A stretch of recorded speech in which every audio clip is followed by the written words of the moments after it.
so hopefully you all got to grab something to eat and a drink, and we're happy to have you here. I'm hoping more people will creep in, but this is, I believe, the 5th year that we've had a dedicated session to this topic of mitigation, for-profit banking on public lands. And I'm excited because I feel like we're at a tipping point where we have not just momentum within the kind of working group, within the conference, but also within the industry and overall within kind of policies and kind of ongoing funding. And so I'm really excited and hoping today is going to be engaging. And by that, I mean I'm going to make all of you guys work too. So,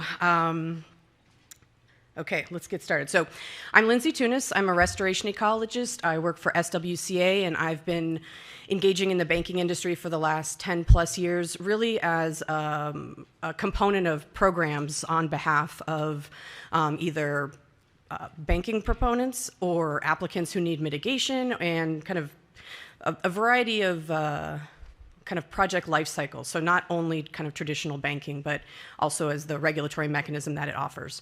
For those of you, well, some of you know me, many of you don't, so I will just say that I have lots of opinions, but no authority. I am a consultant. This is what I do, but I love this topic. I'm very passionate about this topic for a lot of reasons. Are we able to share my screen up there? Thank you. So I'm very passionate about this topic, and my general life lesson that I tell all my junior staff, and I'll tell my daughter when she gets older, is to surround yourself with people that are smarter than you, that have more authority than you, that can get stuff done, which is what the bulk of this room is, and it is who everybody that will be speaking today is. So I'm hoping that by default you all benefit from the amazing people that we wrangled together. So.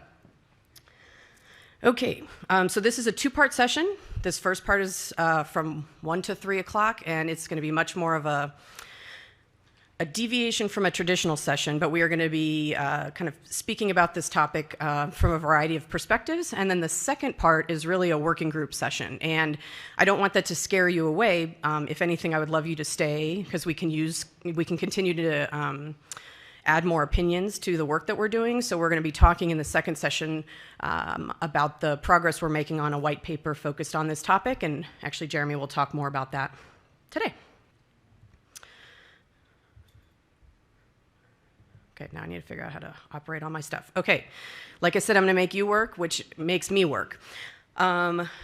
Everybody in here should have a smartphone. If you really don't want to do this, you don't have to. I'm not going to get angry, but I'm hoping you will, because Jeremy and I worked a while this morning to figure out how to make this happen. So there's this very unprofessional link up here, pollev.com/my name, Lindsay Tunis, 967. It sounds like I don't know, my website or something.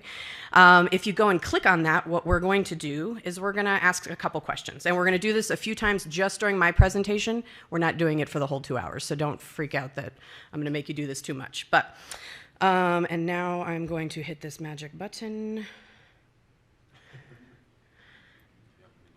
Oh, shoot, you know what I need to do?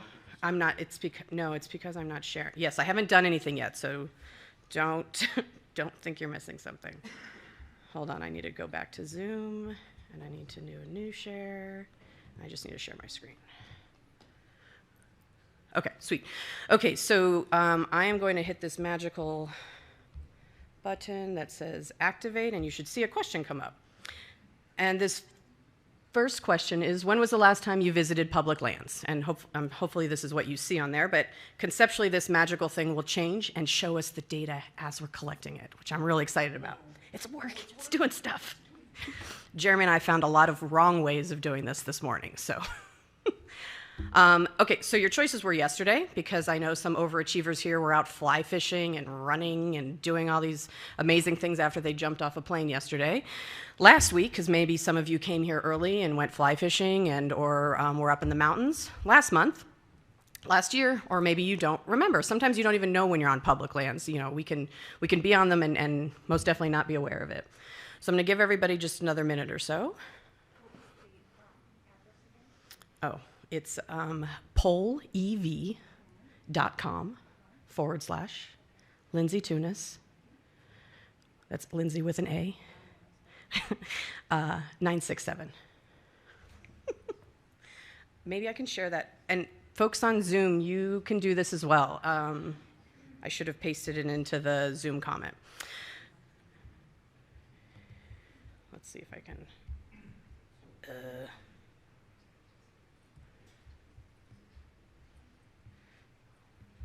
Okay.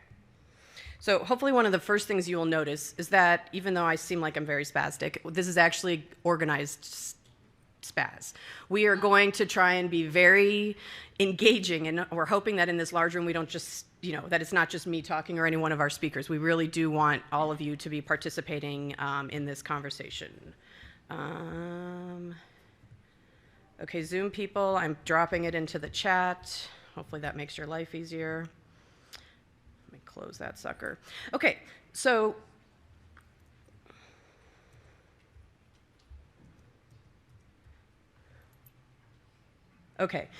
it looks like we have a very active group. Over 50% of the people that have replied were on some form of public lands last week. 25% of you were on public lands yesterday, and pretty much everybody else was on it last month. And I'm going to guess everybody who's not sure probably was on it in the last month or two, regardless of whether you knew it or not. So we're going to keep doing these kinds of exercises. Bear with me, but I'm hoping it's going to get us going. Okay, now I'm going to hit this magic button. We're going to go here. So this question mark up here, every time you guys see one of those question marks on the slide, it means I'm going to try and do a poll question. So if you see it and I don't remember it, you need to remind me, Lindsay, there's a poll question. Okay, so what are today's goals? We're going to try and have a conversation, and not just the panel. We really do want to talk with everybody. We want to encourage open dialogue. We are here with kind of a goal in mind, but that's not to say, though, that differing opinions are not respected and valued, though. So we do want to hear everybody's thoughts. We want to keep it casual. It is day one. For those of you who are going to be here all week, it's a long week. We're all going to be working really hard this week, so we want to not make you work too hard today. We want to move toward action. So I know for many of us, we feel like we've been talking about this for quite a while. For actually many others, they've been talking about it for even longer. So we're really trying to actually move this forward. And then we want to continue to identify more partners. The more people invested in this, the more people participating in how to problem solve, the farther and quicker we'll go. Oh, there's a question. Okay, so now I'm going to magically go here again, and I'm going to hit the next question. Maybe, yes. Now I think I'm going to hit activate, and another question is going to pop up on your screen. Okay, so hopefully this showed up. I don't know if anybody on the panel is doing this, but if somebody tells me if it doesn't show up. But the question is, are public lands currently used for profit? Yeah, this is should be a thumbs up, thumbs down, kind of yes, no. It's working.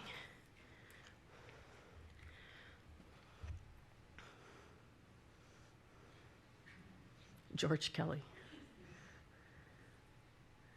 Okay, I see quite a lot of yeses coming up. So what I can see are quite a lot of yeses, which is the correct answer, if you were wondering if there was a right or a wrong answer.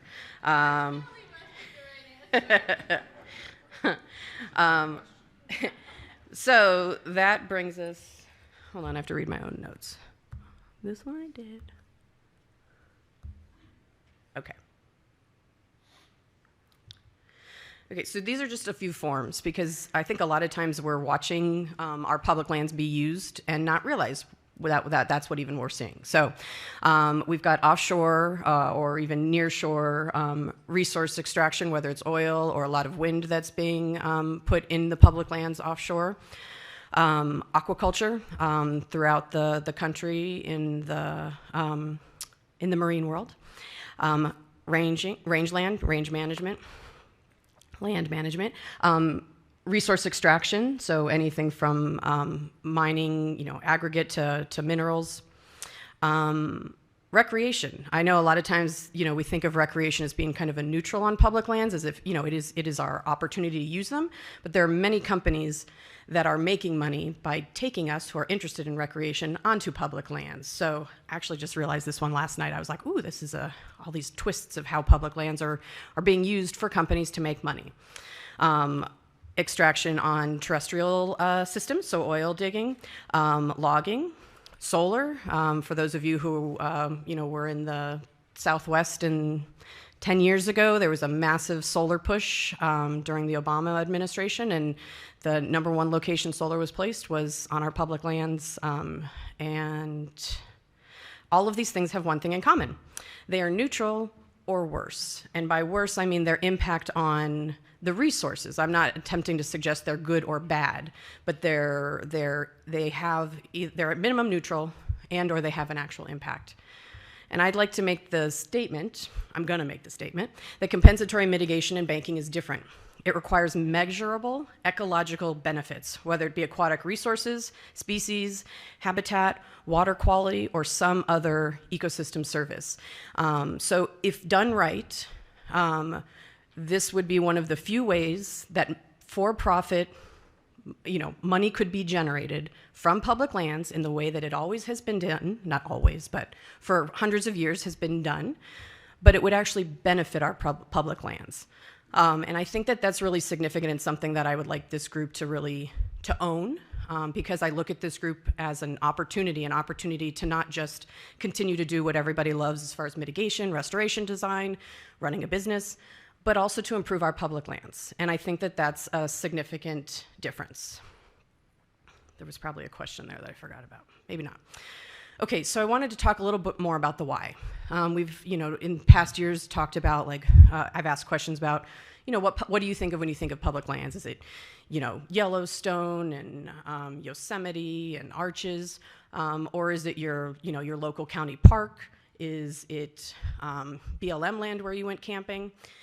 Most of us will have some vision in our mind of what we think of when we think of public land. And really, at the end of the day, the answer is there's a huge variety of types of public land and conditions of public land. And most of them are maybe not most, a lot of them are in some form of state of stress, either from past or present human uses, climate change, invasive pests, and invasive plants, and that's only a few of the stressors that are impacting our public lands. And on top of these stressors, they are underfunded, and they are unpredictably funded. So with every administration, funding changes. With every passing of new bill, funding changes. So it is very unpredictable as to how land managers of public lands can make decisions for the benefit of the resources.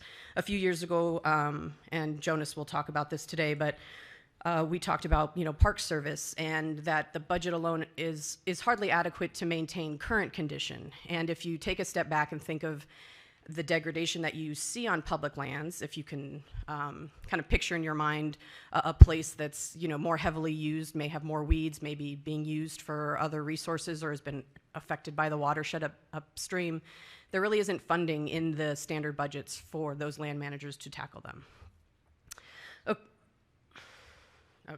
Okay, so because it's needed by the resources, there's my first why. Second why, because it's needed by the industry. And obviously, I told you in the beginning, I have lots of opinions and no authority, and this includes the banking industry. I have no authority. I'm not a banker. I actually, I work with every one of you in very different, ways. But what I see and what I've seen in the areas that I work is that if you're following the traditional watershed approach and looking for good projects that benefit the overall watershed, you're going to wind up looking at public lands. And you have two choices. You either move past them because you say, we can't do mitigation on public lands, and you look downstream and or upstream or adjacent, or you say, wait, we can do mitigation on public lands, and hey, there's all these benefits that Lindsay said. On top of that, it's the right thing for the watershed. The agencies are going to see it as the best project for the water, using a watershed approach, and win-win-wins. So I think as development continues to happen and as our industry continues to grow, and I think the fact that there are so many of you sitting here on a Monday, and for those of you who've attended this conference for many years, Mondays are often a quieter day, and I would say that this is one of the busier Mondays that I've, seen since I've been here, and I think that's only further indication that the industry is growing, which I think is really exciting. And I'm hoping this is viewed as a door opening. It's not a different door, it's just a door getting wider. So, okay, and then another why. Because it really benefits everyone. And I'm sure I'm sure you can find some alternatives why it doesn't benefit somebody, but really at the big picture, this is one of the great illustrations of the, win-win-win-win-wins. I've continued to add win categories over the last 5 years. So the land manager itself has huge benefits, both higher quality resources, funding for future projects, improved stewardship. The project proponent, the banker, depending on what your role is in the banking industry, there's the potential for lower mitigation ratios if you're a user, or cost recapture if you're a land owner banker, and then just additional opportunities. Once again, opening a watershed to more opportunities from the banking industry. If you're an agency, you're getting higher quality resources in your watershed, you're getting compliance with the various regulatory objectives, quicker permitting times, and facilitating many of the watershed priorities that have already been drafted. And the general public, there's an influx of funding into our land. At the end, the first word in this is public, right? That means and this is something we've heard in a lot of these sessions, that this is our land. And at the end of the day, that is true, and I'm hoping most of us would like our land in the best condition possible. And then additional resources for opportunities, so recreation, education, water quality benefits. Many of the projects that I've seen have come with multiple public benefits in addition to the mitigation itself. Okay, and here's the big why. Because there's really no time to wait. And I say this in the sense of, and I don't mean to be doom and gloom, but I'm an ecologist, which means I think the human population itself is less than impressive at times, and I think we're watching a lot of that now, whether it's increased fire in the West. And, I look at this map and I was like, darn it, it's the West, and I'm from the West. And I was like, what about the East? And so then I look at this and I say, oh my gosh, this is where the economic impacts from climate change are supposed to hit, so that's not so much the West. And then we do another one, and we're like, well, if we don't just look at fire, if we look at all of the other types of impacts that we expect to see over the coming decade, years, now, I am not, quite sure what timeline to work with, but we have anything from hurricanes, wildfires, sea level rise, heat, drought, rainfall. And our public lands represent one of the quickest ways that we can start improving our resources. So if anything, if you just need a reason to do this, it's to feel good. It's to feel like you're doing something else. And then my personal plea is, although I'm an ecologist and think humans are not so great, I had a child, which now means I've invested in this fact that we can actually be different than what we're currently being. And so this is my personal mission, is to make sure that she has public lands and a planet and an atmosphere and all those wonderful things. So it sounds silly, and I don't mean to make it sound catastrophic, but we have a huge opportunity here, and I think this industry is full of a lot of people who do really creative things, and I think this topic is where we can all really make a huge difference. And then there's momentum. So we can't change the fact that all of us work for companies, whether you work for the government or you work for a banking company or you work for a consulting firm, somehow we're all getting paid. And that's still an important part of going about our daily lives. And there's a lot of funding coming out behind these larger topics, and a lot of policy. So I'm not going to read this all, but found this link this morning, this climate resiliency toolkit. It's just all these funding opportunities that have something to do with generally improvements to natural resources associated with climate resiliency. So there's my why are we here, and why I'm hoping you guys will all be like, yes, we should totally do this. So momentum. So you'll notice this timeline literally has no dates on it, and it's my sneaky way of making it seem like we've moved as fast as we might have wanted to, but it also doesn't have a date on it because there are many people in this room and or who aren't in this room but have talked about this for decades. So I want to make sure to acknowledge that there's a lot of past work that went into where we're at, and although many of us stepped into this conversation 5, 6, recent years. We aren't the beginning of the conversation, but we are very much hoping to actually get to that actionable point. So this is one of the timelines that came out of a presentation we did, I think it's been 4 years ago. We have the COVID blip, so I'm not quite sure. It could be 3 years ago. But we did a working group where we worked through what would our goals be for this topic, mitigation on public lands. And it started with, identifying champions, responsible parties, a work group, targeting a white paper, finalizing a white paper, and then there's some bigger goals out here. So I'm happy to report the red triangles creeped. If you actually were to compare, this slide to my previous 2 years, the triangles moved a little slower than we might have wanted initially, but we're really close to shooting that red triangle way over. And that's what part 2 is about. But the goal is not just the white paper, as I mentioned. The goal is to actually achieve the objective of facilitating more mitigation on public lands. And so there are bigger goals, including seeing more implementation and an increased implementation on public lands. Okay, so what are we doing today? I am going to sit down and let a lot of other people talk, which I'm excited about. So we already checked off that first box. Jeremy's going to talk with us about the white paper, just share a little bit about where we're at, hopefully get you interested enough to stay for the second round, which will be much more informal. Nate and George are going to share banker's perspective because I think that's a really important piece. It's one thing for me to say I think this is great. It's another thing to hear from your colleagues. And then we're going to talk a little bit about who's doing what, who's prepared certain documents, who's made a template, who has an agreement and guidance, and or who has a program that's trying to make this happen. And some of this is going to be people telling you what they've done. Some of it's going to say, we're trying to do this, help us because we've hit some bump. And so we have quite a few folks presenting. Then we're going to have a snack break, which might be 15 minutes, might be 30. We'll see how we're feeling after this. But and then we're going to do part 2, which will be in the same room, much more casual. I'm going to guess the group will shrink substantially, and we'll probably huddle around a couple tables. So who's here? So I'm going to let each person kind of introduce themselves. But what I did want to illustrate is that there are people from a lot of different groups within our industry. So we have a local water district, a land manager, mitigation bankers, consultants, federal regulators, land managers, and academic. If I were to poll this room, which I'm gonna, we would find that we have the same and more. So let me see if I can figure out how to do this again. Okay, so let me go to the next question.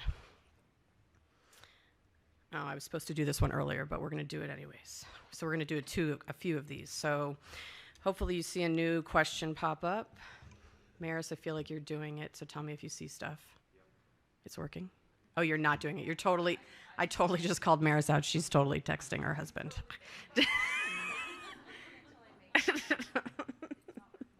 That's okay, no judgment. Okay, so hopefully you guys can see, so the question was, what words do you think when we say public lands? This is the first time I've ever done one of these word things. It's pretty cool. Word cloud, thank you. Word cluster. So we'll give everybody just another minute, and then we're going to move on to another question. So what I like about this, and I think this really illustrates what we're talking about.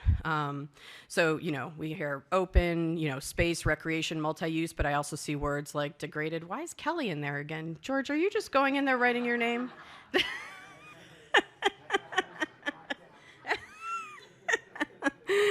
Although you might think of George Kelly when you're thinking of open space. But I also see, I see vandal, I see empty, overused, responsibility. So there's a huge spectrum, in this room of what people think of, and I think that actually is the accurate reflection of public lands. Okay, I think that was enough time, so I'm going to shift.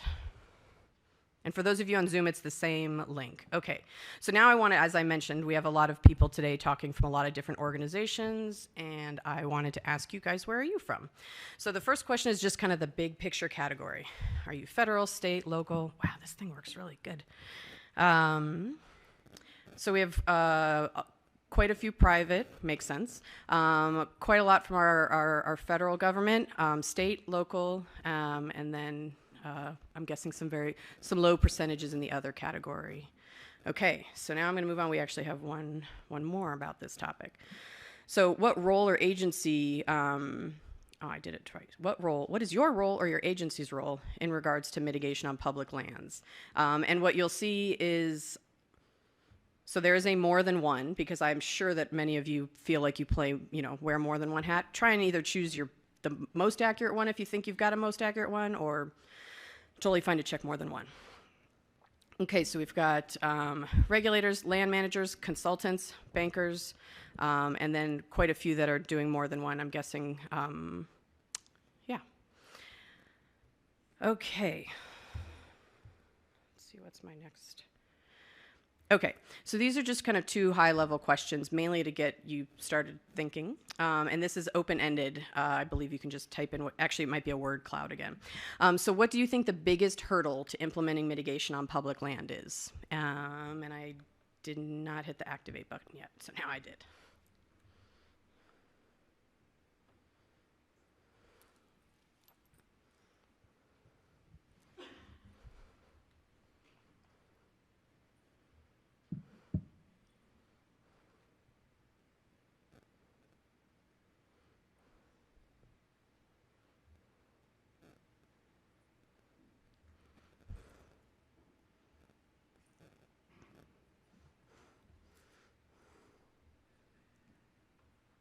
Awesome.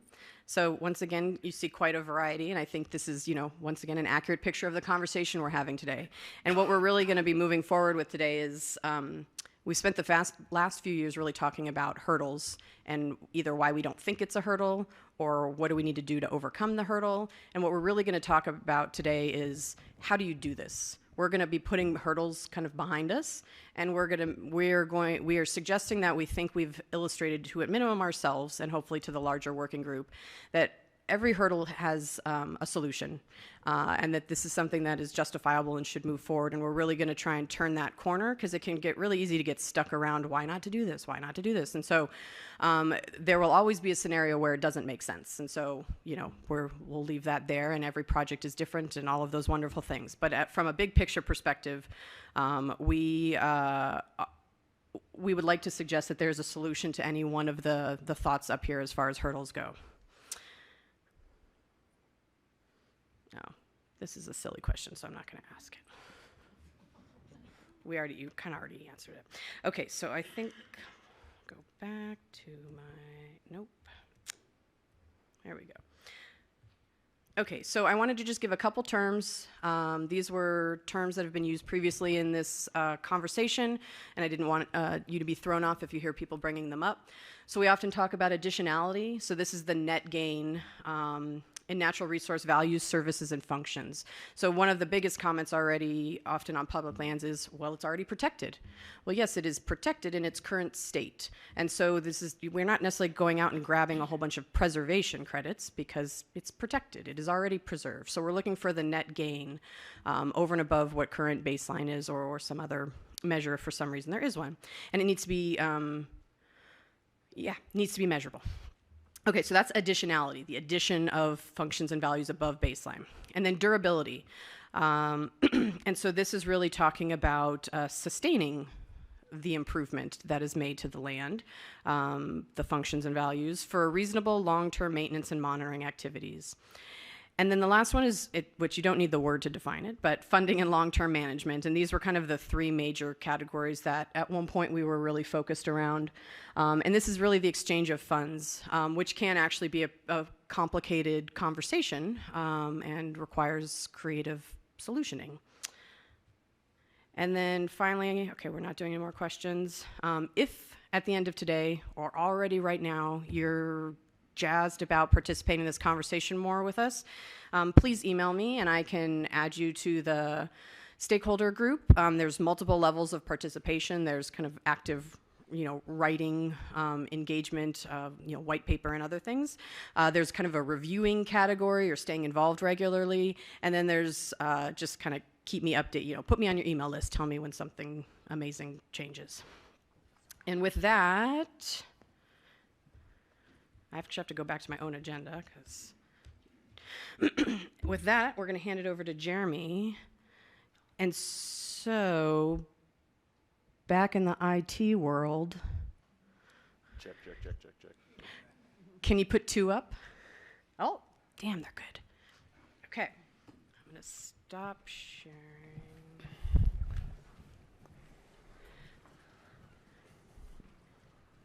I wonder, does that automatically go to Zoom, or do we have to do anything? You do that. Okay, great. And is can you all hear me? Great. I don't stand great, so I'd like to wander around. And is this little doohickey advanced slides? Hey, cool. Great. Okay, so my name's Jeremy Seltenfuss. I'm a professor at Colorado State University. I'm not convinced I'm smarter, and I have 0 authority, but I can write. So I'm going to talk to you about this white paper that we're wanting to write, and it's going to be a collaborative approach with everybody up here and hopefully all of you, because the intent really is to push this forward. There's a lot of perceptions about mitigation on public lands. There's a lot of misconceptions about mitigation on public lands. And often what I hear when I talk to my collaborators with the national parks or the Bureau of Land Management or the Forest Service or even more local public lands, if they can cite something that shows to maybe their superintendent or their other stakeholders that they can do mitigation on public lands, if they just have that citation, that's kind of all they need, and that's all the stakeholders need to lower their own blood pressure to allow those projects to continue. And it's important, too, for that citation to sort of address our own uncertainties, because at the end of the day, we're trying to do good, right? We're trying to restore these systems, but we also want to capitalize financially on that. And when we're going into something that feels new, there's a lot of uncertainty associated with that, and uncertainty in business is sort of like risk, right? And so having a citation that just addresses some of this head on lowers that risk and allows us to pursue it So I work a lot with the National Park Service, and I'm based in Fort Collins. So Rocky Mountain National Park is in my backyard. Anybody ever been to Rocky Mountain National Park? Great, wonderful. Oh, lots of hands, great. So a few years ago, I was out every summer I'm out there with my kids. My kids are they got their tape measures. They're helping me do these little, very tedious measurements, and it's really adorable and great. And I'm working with my collaborators, and they're so within the national parks. And my collaborators are so pumped about the funding that they just received to restore this little hunk of the landscape. I'm like, oh, well, that's wonderful. They need technical expertise to do it, but they have funding to do it. And then in conversation, okay, this is wonderful. Now what are we going to do about the gajillion acres over there that are degraded within Rocky Mountain National Park? We think about national parks as these beautiful, pristine systems, but many of them were, there's a golf course in Moraine Park, if you didn't know that, in the 50s, right? These are heavily used in the past systems that need a lot of help. And a few years ago, I kind of talk in tangents, so just bear with me. But a few years ago, there's this paper that came out about restoration ecology, and it defined restoration ecology as the science of applied optimism. And I just love that so much. And so we're here to be optimistic. Lindsay did her best to depress us all with climate change and heat and fire. Motivate. But what we're actually here is to be quite optimistic and to recognize that there's an opportunity for us to capitalize on that optimism also. So there are some hurdles, whether they're perceived or real, or whether it's a misconception or certainly true only in some contexts than others. Lindsay sent me a report that Milan kind of started putting together that was meant to be part of this conversation about the white paper. And I quite liked, investing in our country's natural capital. And Milan wrote these kind of bullet points about why might we do this? And Lindsay touched on some of this too. Our public lands need a major infusion of capital to address some of these restoration opportunities. We can talk about the huge budgets that some of these land management organizations get, but when you're talking about the National Park Service, for example, a lot of that money goes to roads it goes to toilets, it goes to things that we're not in this room to discuss. The actual funding that goes to restoration is quite tiny compared to the need that exists. Strengthen collaborative partnerships among all these organizations. That can only benefit, right? They are quite siloed right now within their various organizations, and we also have the opportunity to to facilitate conversation between those organizations and leverage their resources. Improved aquatic resources, species, and water quality. Of course, that's just why we want to restore things in general. Valued public-private partnership. There's so much, again, opportunity is like the word of the day in my mind. If we can create stronger public-private partnerships, that can only strengthen and build what they're all trying to do and what we're trying to achieve. And increase availability of compensatory mitigation in advance of future investments in our country's infrastructure. So the more we can accomplish, the more leverage we can use to even get further funding and investments at a federal level. So there are hurdles though, right? So this paper came out, there's a few papers that have come out in the past few years talking about and thinking about mitigation on public lands. And this came out of Duke, Martin Doyle, and others. I'm standing right in the way. Where is this coming from? Oh, right there. I won't stand over there. Okay, so their research group, they went out and polled a bunch of people who are interested or working in mitigation on public lands to find out just what was happening in that space and what some of the hurdles actually are. And so they found out that, mitigation on public lands is just happening. We're not here to talk about whether it should happen. We're not here to talk about what are the dangers of it. We're here to say, you know what, mitigation on public lands is happening. How can we make sure it happens responsibly? How can we make sure it happens well? And how can we make sure it happens in a way that we all kind of benefit from it? But it is happening. That was one of their findings. More work is needed, as Lindsay mentioned. Additionality, durability, and compensation. Those continue to be the hurdles that people identify. And we're not here to say, those are all misconceptions. We're here to say that sometimes those aren't actually valid in some contexts, and sometimes those hurdles can be overcome with particular modes of action. And they didn't find any commercial banks on public lands available that were specific to mitigating impacts on private lands. That continues to be a nut that hasn't been cracked, that maybe with all the brain power in this room, we can crack that. Or maybe there has been, and we just need to know about it. They couldn't find any examples. I saw your skepticism, which I appreciate. Okay, so the perceived hurdles, as I mentioned, additionality, durability, and equivalency. We can keep talking about those. They address them in this paper. They go at length in an explanation about them. But I want to point out that the problems, not necessarily a problem, but inherent in their approach is that they just polled a bunch of people and asked what the problems were. These aren't necessarily problems that these folks have tried to battle and overcome. They just sort of have this idea that they are problems.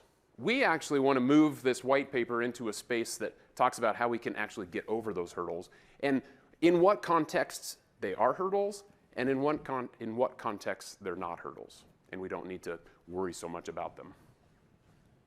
Okay, so what are our reasons for a white paper? Lindsay went over this already. We started this process a few years ago. Here's some pictures, I think, from 2019 up in Minneapolis. Some of you were there. A lot of fun. So we identified this as a goal. Everybody in the room is like, you know what? If we had a paper to cite, I think we could move forward quite rapidly. So that's great. We committed to it, so we want to see it through. And I think we just want really to address some of these perceptions and misconceptions head on so that we can kind of move forward. So right now we have a working draft of a white paper. Again, I don't think I'm smarter. I have zero authority, but I know how to write. So we, as a group, are creating this white paper. We would love your input. And all my job in this part one was to convince you to stay for part two to help me write that paper. Because I have my own ideas, and I can write a paper that might be okay to read, but full of just wild inaccuracies if I don't have all of your input. So if you think you have some perspective, stay for part two. If you don't think you have some perspective, also stay for part two, because I bet you do.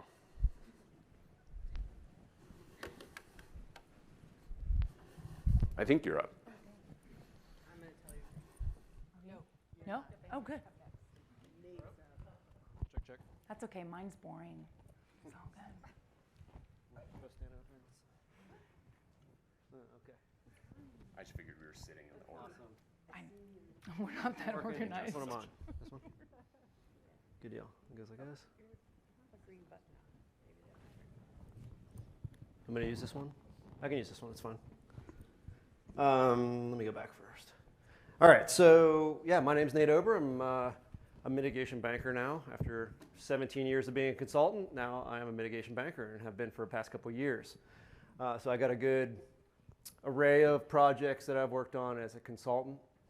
Grant funded, banking, permitting responsible stuff for industry. So I've seen a lot of different projects, and I like the perspective of the mitigation banker that I'm going to give you right now.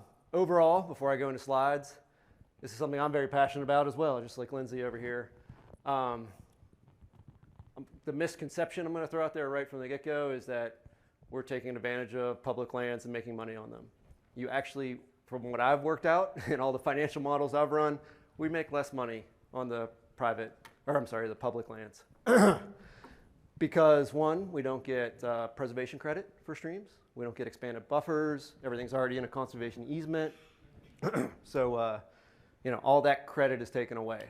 And at the end of the day, we're like kind of pushed into a much smaller margin on our profit. And I don't know, a lot of stuff we're doing as well is to provide additional amenities for the park. So that cuts into profit. Construction is more difficult because you're working around a lot of public roads and amenities and whatnot within, at least I am, within some parks. And so construction dollars go up. There's not as many trees to use, and kind of the stuff that we use for restoration is not available, so you have to truck it in. So yeah, it's a little more challenging, and I guess at the end of the day, does it make sense for a mitigation banker to work on public lands? Probably not.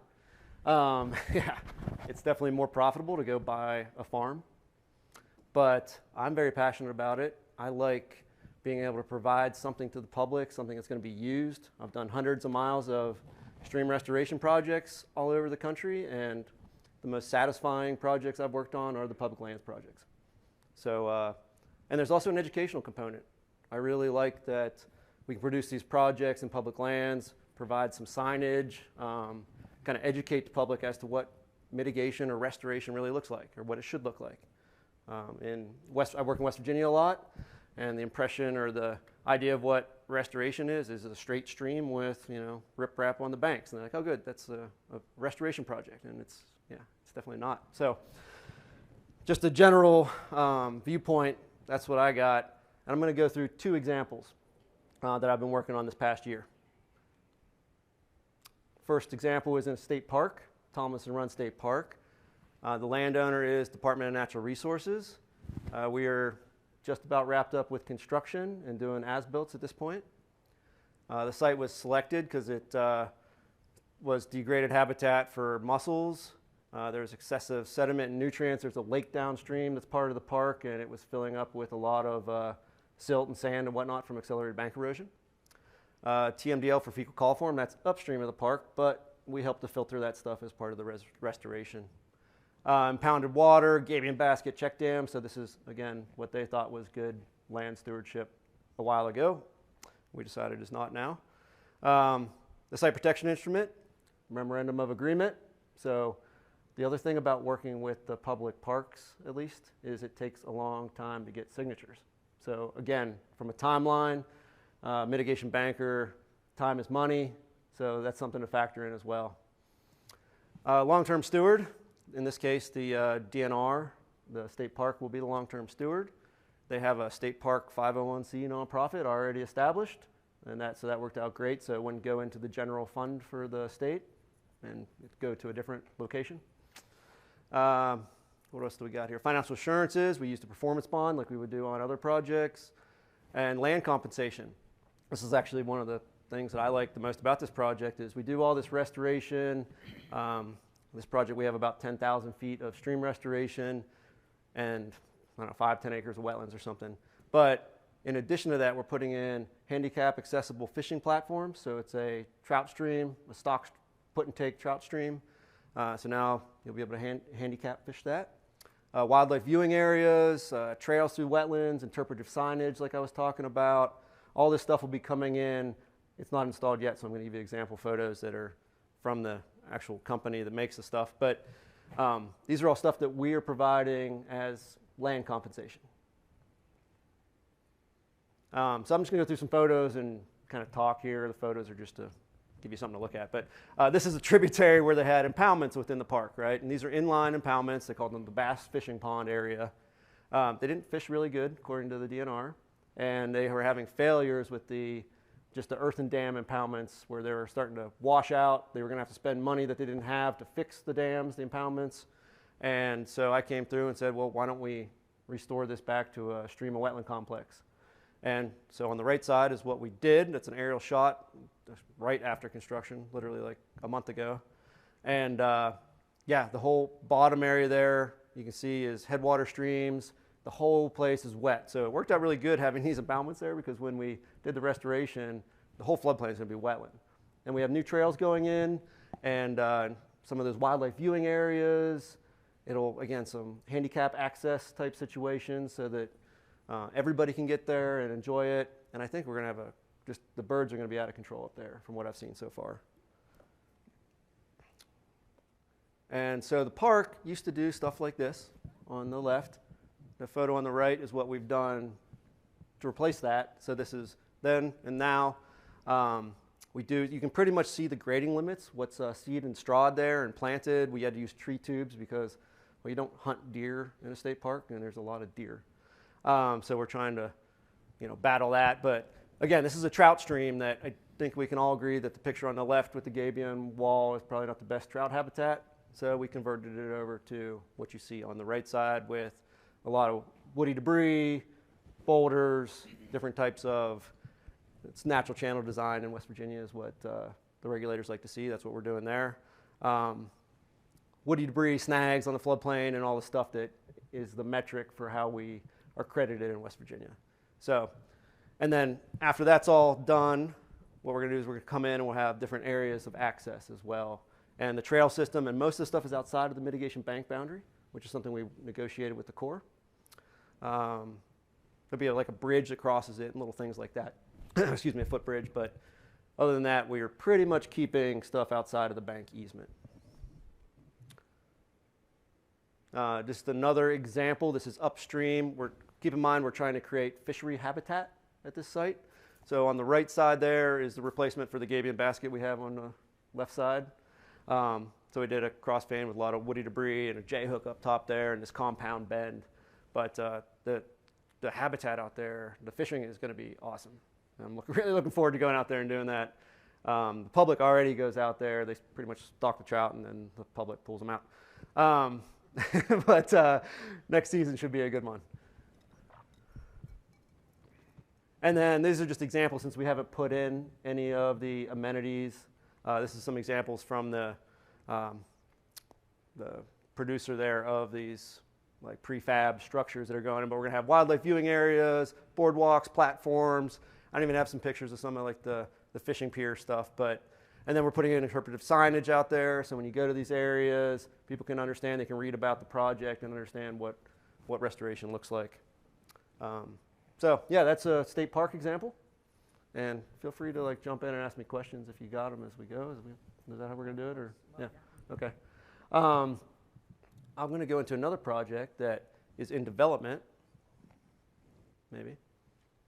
Before you go to that, can I ask you a question? Sure. The boardwalks. Yes, sir. There seems to be a variation on the theme of access in mitigation banks. Mm-hmm. When we first did our early mitigation banks in Florida, they definitely did not want human activity on the lands that were subject to the conservation easements.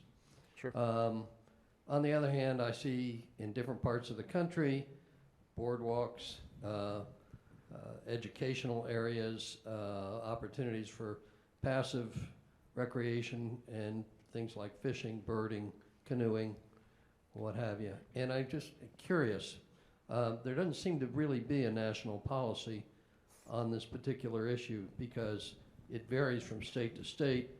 A lot of states like to have hunting, for example, in mitigation banks. They still permit limited hunting as well. So I'm just kind of curious. That's a pretty big boardwalk out there in the middle of an area that has a conservation easement on it. This is just an example, but Yeah. but no, it's, I agree with you. I think it is I'm not saying different. it's a bad thing. I'm just saying there doesn't seem to be any consistency. Yeah, well, that's across the board. We got inconsistencies with all kinds of policy. But yeah, I see it in different places, and what we're discussing as part of this workshop is like public lands in different states. You know, I've worked in South Carolina where they wouldn't even consider us adding public land that's adjacent to a private land into the mitigation bank because that would be for profit on public lands, and they weren't allowing that. So it's kind of the same scenario in West Virginia, and actually, where else did I see this recently? Maybe in the new Pennsylvania protocol. They are actually giving you more credit for doing public type access. So interestingly enough, I mean, I could punt this over to a regulator, but yeah. I was just going to say, I've heard that as long as you know where those features are going to go during the design phase. Can we get into the mic? Yeah. I was going to say, just what I've been told by the Corps, I'm from Indiana. As long as you know where those features are going to go during the design phase up front, so you identify, you know, the corridors for trails, the corridors for boardwalks, overlooks, that as long as they're planned, they can be inside of the mitigation easement. This is not just on public lands, it's on any, you know, mitigation bank or in lieu fee site. I'm working on an in lieu fee site, but as long as they're planned ahead of time and, you know, you don't come in after the fact and try to put them in, that's the key. Yeah, that makes sense. Yeah, there are some inconsistencies that I see, but just as a practitioner, and I've heard, you know, different things from the regulators with regards to try to keep it outside of the bank boundary, try to just cross perpendicular.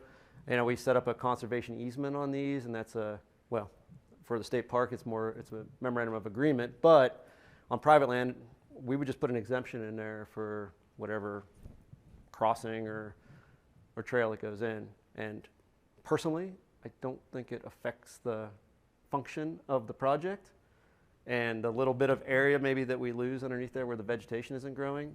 As a mitigation banker, I'm happy to cut that 0.001 acre out of the, you know, the crediting or whatever. That's fine, but no, I think it's important for us to educate the public and provide these projects as amenities.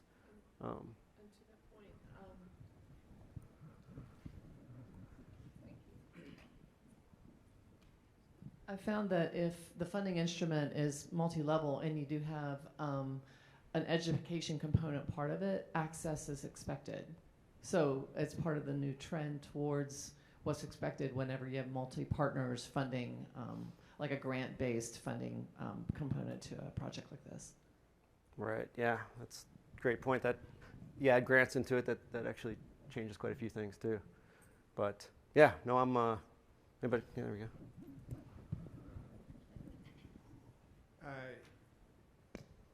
Yeah, I'm Jeff Phillips. I work for the Fish and Wildlife Service in California, and I think that's a great question. And, you know, in California, where we have the bulk of the country's conservation banks established, 120 now and growing,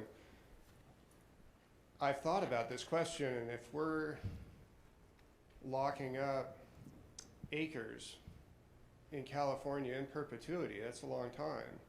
And it's cumulative. Every year we're adding to that acreage and not allowing some form of public access to those lands. I think eventually we're going to start to see some backlash against that. And so I think it's really to our benefit and everybody's benefit to include public access where it's compatible with the resources we're trying to protect. It's not always compatible, but I think most times some form is. I'm so glad you all agree with me. No, it's a great question. It's a good point. And again, that's part of the discussion we're having here today.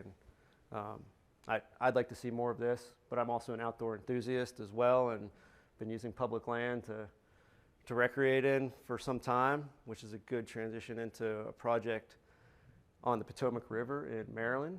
And I bring this one up because it's complicated. There's multiple landowners that are public. And it took me 6 months to a year to work out an agreement with the state and the city, Army Corps of Engineers. Let me give you a little. So it's a dam removal project. And it's in Cumberland, Maryland on the Potomac River. Drainage area is like 1,000 square miles. So we're talking about a big dam, 20 foot tall. When I started into this, nobody claimed ownership of the dam. I actually have like a 100-page report from the Attorney General's office that says, it kind of goes around in circles, right? Lawyer thing. But essentially there's a bridge on top of the dam. Nobody owns the dam. The DOT or SHA owns the bridge. The land under the river, the state will claim ownership of. And the county, or no, the city is to do maintenance of the dam, but nobody claims ownership of this dam that was built in the 1950s for industrial purposes. And so through an exhaustive process,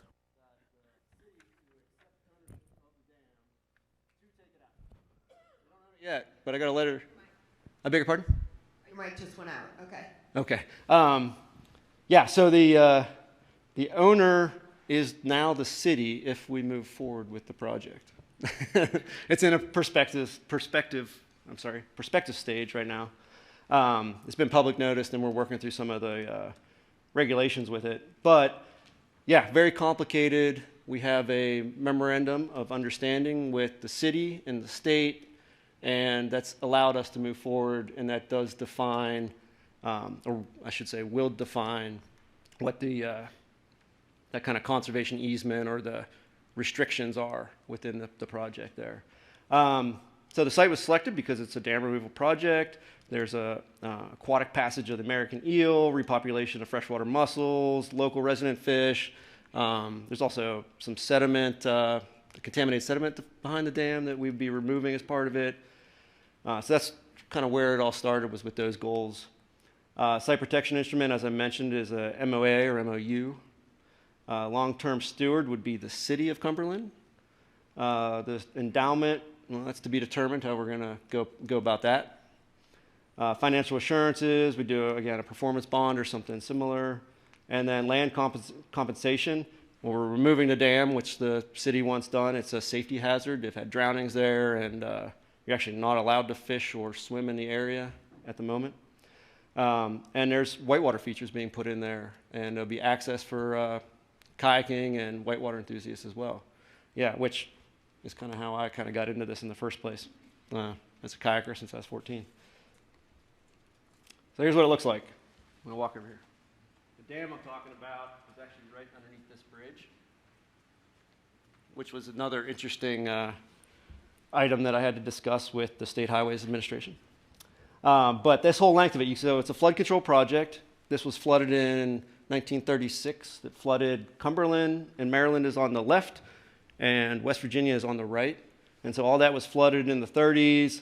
So then the Army Corps came in and did this flood control project with levees. The dam was actually called a flood control feature as well, which I can't quite understand that. Some politics there behind that. And, oh, hi there. Hello. I got a friend behind me here. But yeah, so this is kind of the layout of it. You can see the degraded habitat. I think it's pretty obvious what's going on here. But we are proposing 5 miles of restoration. So the dam comes out, a whitewater park, or these structures go in that are also grade control and will be modeled for fish passage. And then downstream, for as far as you can see in that photo, we're going to restore habitat, probably more bed features and inner berm features than what you might see as far as like big trees and stuff, because we still have to manage that whole flood control issue there. But then upstream of the dam, we're lowering the water by so much that really it's not going to, we can do a lot more upstream. So there's what the dam looks like right now. I have negotiated with the State Highways and Department of Transportation of how we can notch that and cut it out and still leave the center of the bridge in place. And just a conceptual design here, kind of showing this is actually before we got into the ecological side of it. They were already trying to do something like this before we pitched it as a mitigation bank. But this just shows kind of the concept there with these low flow features, grade control, whitewater. There's going to be trails and other amenities put in around the project, and upstream and downstream. It's called Canal Place. So there's a state entity involved that is in their job is economic development and kind of creating this waterfront along the river. And I think this is from a mitigation banker's perspective, which is why I'm standing in front of you here. Why would you take on this project? It is complicated, expensive. There's all kinds of permitting hoops I got to jump through, as well as stuff with the state and the city and the Army Corps. But to me, it's what the watershed needs. And it's a fish passage project. This is the last dam there that's actually an impediment to the American eel. I don't know if you guys know, I'm not a biologist, I'm a geologist by training, but what I've learned through this project is the American eel is a host species for mussels. And so they attach themselves to the fish, and then the fish swims upstream, and then they repopulate. And so we expect to see repopulation of mussels, as well as passage of the American eel, local resident fish that can travel through there. And we've got public support. It's been wild. Like all the phone calls I get, my number's on the public notice somehow. And I have talked to hundreds of people, and they are all pretty fired up about this. It's funny, the landowners that are along this reach too, they're like, what's this water project? And I explained it to them, and they go, I was going to sell that. Should I hold on to that? So there is this perception of just, economic development in the area too, and the landowners are really looking forward to that as well. So just a whole bunch of added benefits, and that's why I'm doing it. So again, the project itself is a risky project for us. I could go find a farm and do a little second order stream, lower the risk and generate the same credits. But to do this, for me, it's a passion of mine. I think it provides more ecological uplift to the watershed than working on a headwater stream. I really do. Yeah.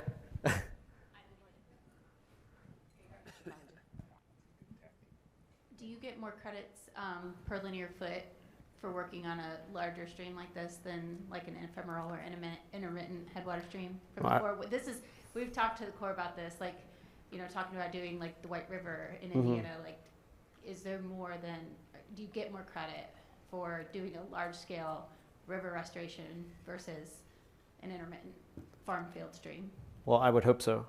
But I don't, I haven't seen it spelled out anywhere. I was just curious. I mean, historically, we can look at some examples of other dam removal projects where credits have been claimed for the distance that the fish passage has been opened up to like 50 miles or whatever upstream. I don't know that that'll be the case for this project. In fact, I know it won't be. But yeah, we haven't really dove into that yet. We're at the prospective stage and haven't got that far with it to really determine that. And Maryland's also working on a dam removal credit calculator. So I'm interested to see how that works. But yeah, no, it's something that needs to be figured out. Pennsylvania does it by area now. So yeah, you would get more credit for doing a larger river because it's a larger area. But anyways, any other questions on that? No? I'm sure this project has a lot of potential questions, so you might have to cut me off at some point here, Lindsay. This might be a bit of a more general question, but I've noticed your site protection instruments for both these projects were MOAs. Can you talk a little bit more about that, and if any other site protection mechanisms were considered? Sure. Yeah, no, that's a great question. So the MOA, this is actually, I kind of copied the Inley Fee program in West Virginia and what they were doing on wildlife management areas. But the MOA would be between us, the bank sponsor, and the landowner. And it defines land use changes, essentially. What's acceptable within the bank boundary, what's unacceptable, and kind of the limitations there. But it does spell out you can do this or that, who the long-term steward is going to be, what else? I'm trying to remember what all was in the ones that we have. It really just changes the use of the land. And that is a recordable instrument. So.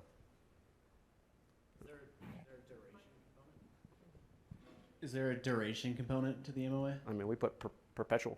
Yeah, I mean, and this is stuff that's been accepted by the Huntington Corps and the Pittsburgh Corps for me so far, or for Water and Land Solutions. I don't know, we might have something somewhere else, but that's what I'm familiar with. So it's something that we can show has been accepted, has worked. We're using it.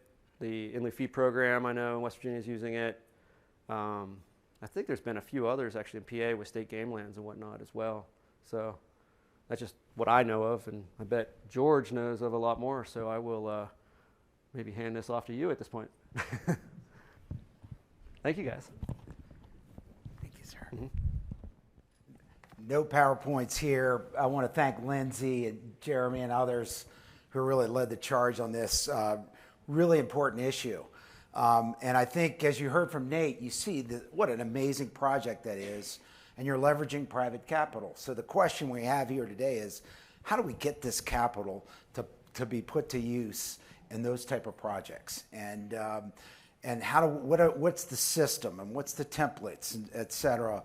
And I'll talk a bit about that. But I think that's the essence of where we sit and where Jeremy kind of laid it out. It's a phenomenal opportunity.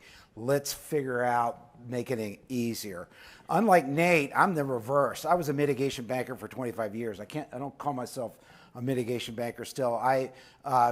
Recently I joined a Quantified Ventures, and that's an advisory shop that's focused on outcome-based capital and for enterprises and projects. And so we get involved with all kinds of crazy solution scenarios. So I'm not per se a mitigation banker. So, but I did have 25 years of this work. And one of the things I'll point out, Jeremy, is that one of the first banks, and George Platt over here will tell you this, was on public property. It was in Broward County, Florida. It was a joint venture with the county, one of the most successful banks and one of the impetus for banking in the state of Florida. So there's a long legacy of this. It's not like it's new, but what I think it's important to understand is like certain, a lot of us, when we say public lands, is it federal, is it state, is it county?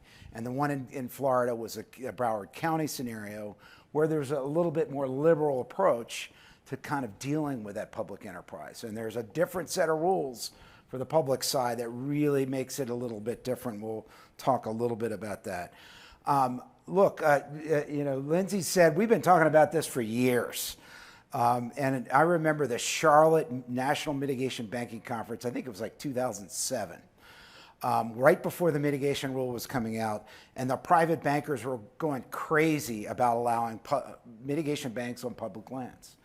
And they basically, the reason there is because there was a lot of public enterprises at the time that were advocating for banks on public lands, but it was public-sponsored banks at the time. So there was competition. And the private sector said, oh my God, you're going to undercut the market. And there was all this dynamics, and the private sector was really against it.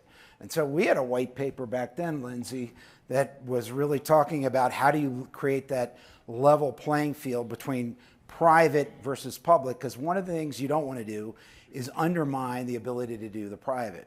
And there's some thoughts on that I'll raise. But so those are, briefly. And then we get to this scenario where we are today. And I think we kind of evolved. Like in the early days, it was all about, public wanting to do their own bank sponsor work and competing with private sector on public land and basically having free land. And that really was an advantage. Now we're at a scenario, though, in certain places in the West where we have no options. And I'll just give you an example. I was working in this region on a mine where the service area where you could do stream restoration was the only place you could do it is on U.S. Forest Service land.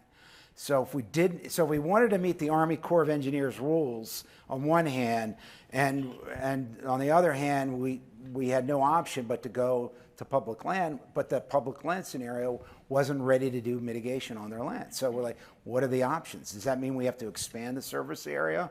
What are those issues? Other points on this, and I think it's kind of raised with Nate and some of the other members here, is that a lot of what we're talking about is driven by the Army Corps of Engineers or U.S. Fish and Wildlife rules. We're not defining them differently just because it's public land. There's a set of rules that are out there on crediting, and we have to follow that whether it's private land or public land. And as Nate said, maybe Pennsylvania has a new functional protocol that gives you more credit for public recreation. That may create more impetus on siting. So you're not changing that, and I think it's still important. So this gets to the point of the interface between the public agency and the Corps on their protocols to make sure that they are reflecting this, but also not giving a priority to public lands, because you don't want everybody rushing to the public lands. You have to look at this in a broad market-based approach. So as a private banker, having dealt with a bunch of different public lands over the years, Nate kind of mentioned one of the big things is time considerations. Why would you want to do stuff on public lands? And a lot of times, I just recently was working with the Forest Service on a scenario where you couldn't do mitigation unless it was NEPA ready. And so you may have a good site, but it may have not gone through the NEPA process, which could be 2 years. And then you go from the NEPA process to say, is this consistent with that agency's land use management plan? No, it's not. We're going to have to change that. And that cycle's either 1 or every 2 years, so you have to figure that out. Then it's the scenario of has this agency ever done a bank and interfaced with the Corps on issues like durability on the land? And so a lot of them haven't. And this is, so places like the Forest Service are really working, like Jonas Epstein's working on this idea of templates. And we need to kind of create that system where we're saying we have these templates so we don't have to reinvent the wheel every field district or every region, because that is really problematic on that side of the equation. And then, I was working on the BLM on sage here in this region, right in the state of Idaho. And they have certain unique areas where they were suitable for mitigation, but it had special status. And so you had to go through a whole nother set of lenses. And then this question about durability, can you use something other than easements? And will the Corps accept that? And so BLM has done a lot of leases over the years, and Devlin can walk you through some of that questions. Like, is a long-term lease for 50 years enough? Well, let's resolve those questions, and some districts have and some haven't. Another point about, as a banker, kind of looking at this world, and I would come back to this private versus public, we should be charging for the rights to use that land.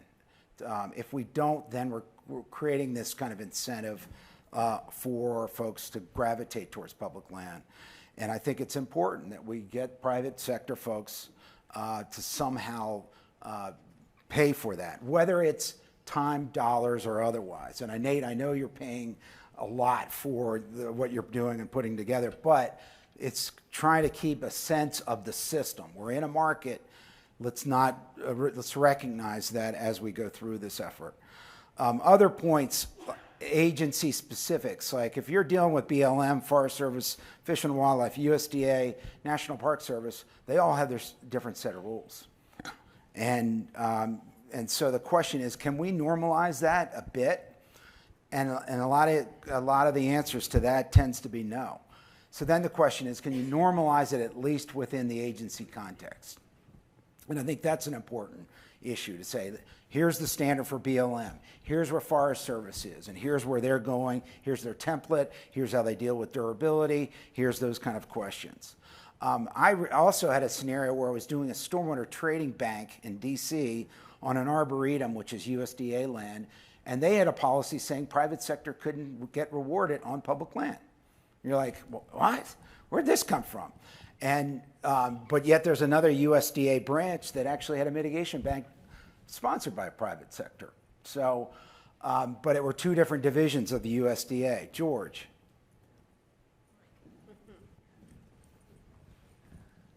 Good job.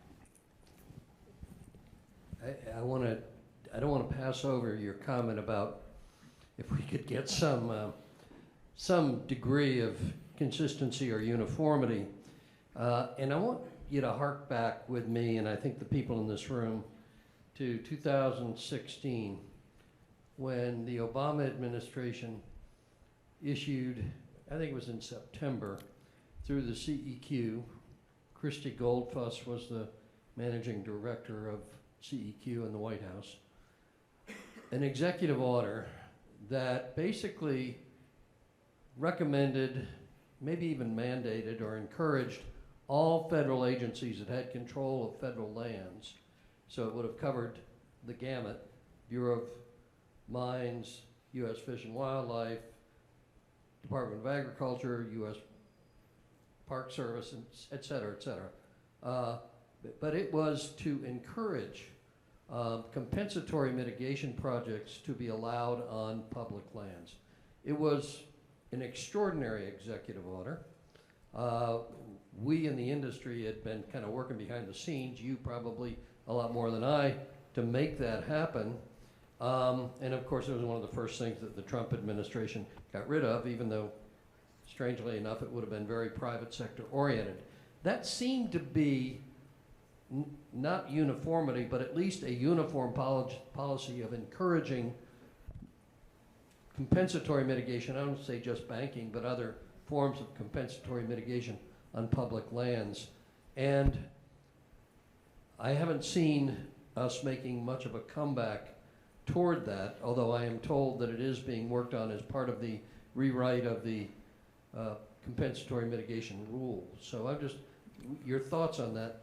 George, I mean, it's a great point, and it's November 3rd, because that's my birthday. I'll never forget the date of that thing. But it had a couple components. It suggested net gain, plus it gave kind of an impetus to say you can do this on public lands. And I think that was an important, and as you said, it broke it down into each of the agencies, even DOD. We forget about DOD as well as another. And it was, you know, as you know, that enables then you to walk into the agencies and say, let's work on that global plan to achieve this guidance. It was an executive order. So it's not as good as a rule, and we know the difference between that and guidance and executive orders and a rule. But on the flip side, it creates great impetus to be able to do that. And I think this is what this group's trying to do, is translate it down to the levels. And you have somebody like Devlin, who's, you know, instrumental in really looking at what is the rules of BLM and how they apply, because that was a broad-based scenario. But George, bringing that back would be another great idea. And I know we have explored that. Where it fell a little flat is this: it had a net gain initiative, and that a lot of folks felt that was not achievable. We're saying, all right, let's do net loss, no net loss, and throw that at them, but still have this kind of impetus for public land. So that's the kind of stuff we need. At the top, winnowing down to the level of each agency, you're still going to have to work through the hard workings of each agency. And I think that's the, you know, and beyond just the policy, it's procurement.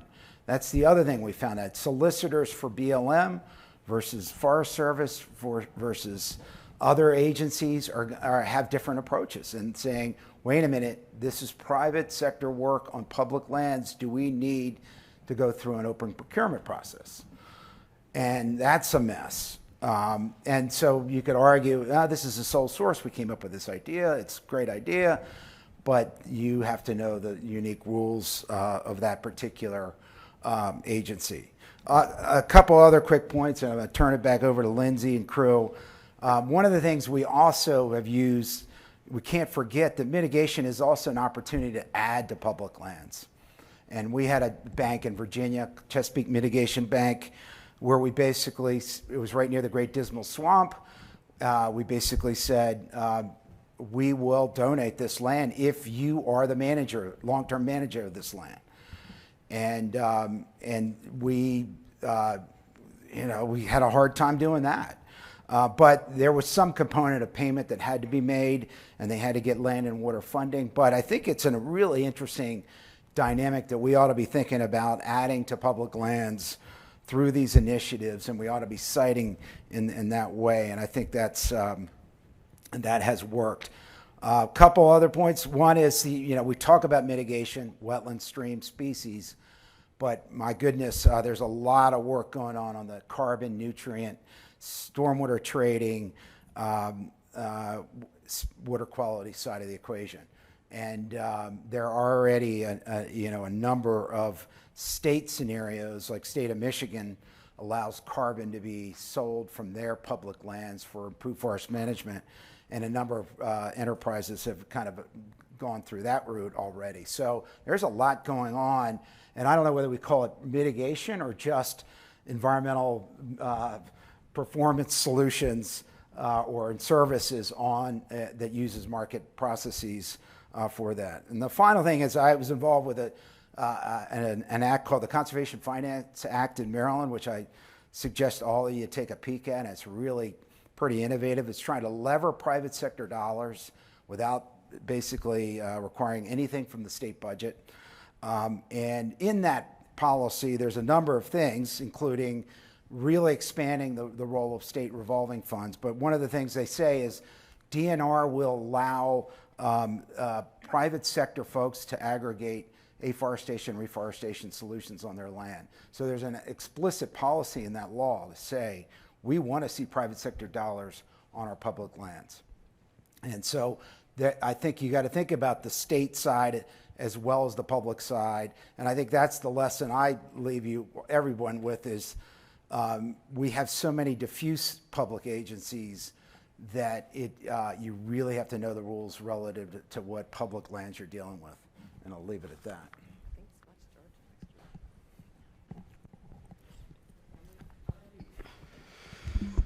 I'm going to do two things right now. One, I'm going to do a time check, and I should have known better because we have too many smart people that like to say a lot of amazing things that we can't not say. So, solid chance we're going to go over the 3 o'clock hour and just trickle into our working group hour. You're welcome to stay. I'm just going to... This is a topic that I don't want to cut short, so rather than finagle things, we're just going to acknowledge that the part 1 is probably going to become longer and part 2 is going to become shorter, and that is totally okay on our part. I'm also, we're going to introduce Jonas, who's virtual, and Jonas is going to be joining us to share more about Forest Service, so hopefully Jonas's presentation is coming up, and I think Jonas will be sharing his screen with us. And that's it. There was the transition. Did you like that? Yeah. Hey, thanks, Lindsay. Can everybody hear me? Yeah. Okay. And just a quick time check. How much time do I have to run through the slides? We're not going to cut anything short. I don't know if you can hear me. Okay. So do what you got to do. Okay. Hey, everyone. Sorry I can't be there in person this year. I'll just share my face here with you briefly and pull up some slides.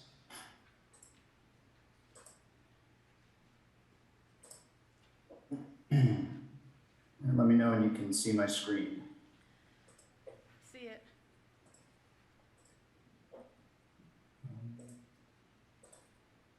Still seeing it? Yes. Yep. Yes. Okay. So I'm Jonas Epstein. I'm a conservation finance project specialist with the U.S. Forest Service. I sit in the National Partnership Office based out of Washington, D.C., although recently I relocated to Minneapolis. So that's where I'm residing now. I spoke at length in the last mitigation of public land session back in Raleigh, so I won't belabor the point too much, but I think George and Lindsay teed it off really nicely. As far as the U.S. Forest Service is concerned, we've got a major funding challenge. Even with the passing of the infrastructure bill, we've got a $65 billion backlog in terms of forest restoration needs. And if we just look at our uppercase P priority watersheds, we've got about $675 million in watershed improvement needs. About $95 million of that has gone through the NEPA Environmental Policy Act analysis process. And I would also note that since 1995, there's been a 40% decline in non-fire personnel. So we are continuing to hemorrhage resources to wildfire, both human resources and then clearly physical resources. This is just a quick restoration activity breakdown from a data query that I did. So we've got what we call the watershed condition framework across the U.S. Forest Service. We characterize the condition and prescribe treatments and improvements to watersheds at the HUC 12 sub-watershed scale. Right now, we've got about 288 priority watersheds across the National Forest System. Those are designated by your local National Forest Unit. There tends to be 2 to 4 priority watersheds per forest. So across the 9 administrative regions of the Forest Service, here's your restoration activity backlog. You've got a lot of aquatic organism passage and connectivity needs. You've got a lot of road-related needs, a fair amount of forest health-related needs as well. And this is just what's been entered into the database. And obviously, we've got more than 288 watersheds across the National Forest System. So the main point here is that there is a significant resource challenge. So I'll go give a current state of where we are, where we've been, and then, as George had alluded to, some templates and guidance materials that we are currently working through so we can streamline this process and make it a bit easier to work with us. So the current mitigation status, this isn't a comprehensive overview, but you'll see we've got a smattering of compensatory mitigation examples across the National Forest System, mostly permittee responsible, so contingent upon a special use permit, and then several in lieu fee programs. There's one in Kentucky. There's a National Forest Foundation project across the Colorado West Slope. More recently, the National Fish and Wildlife Foundation just finalized a new in lieu fee program agreement across the Central Sierras. So we've got some examples of that.